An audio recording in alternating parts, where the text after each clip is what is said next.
Sindh high court सूबे में सरकारी नौकरियुनि ते लगायल पाबंदी वारे हुकुम में वाध करे छॾी। सिंध हाई कोर्ट में नौकरियुनि ते लगायल पाबंदी बाबति MKM जी दरख़्वास्त ते ॿुधणी थी, जंहिं दौरान MKM तरफ़ां फ़ारूक नसीम अदालत में पेश थियो। अदालती हुकुम खां पोइ मुक़ररनि जा तफ़सील जमा कराया।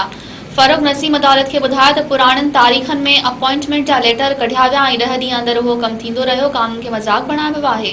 ॿुधणी दौरान फ़ारूक नसीम चीफ सेक्रेटरी सिंध खां तफ़सीली रिपोर्ट तलब करण जी इस्तदा कंदे चयो त AGPR जी पघारूं ऐं मरातू रोकण जो हुकुम ॾिनो वञे, छाकाणि त इन्हनि अदालती हुकुमनि जी भञकिड़ी कई आहे। इन करे संदनि ख़िलाफ़ तौहीन अदालत जी कार्रवाई कई वञे।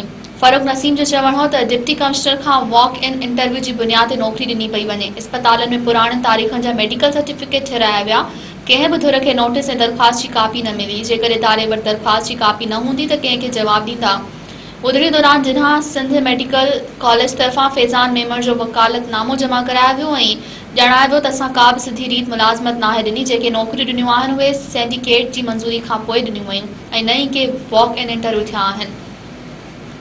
अदालत दरख़्वास्त गुज़ार जे जमा करायल दस्तावेज़नि खे रिकॉर्ड जो हिसो बणायो ऐं नौकरियुनि ते लगायल पाबंदी वारे हुकुम में वाध कंदे ॿुधणी 12 सेप्टेम्बर ताईं मुलतवी करे छॾी।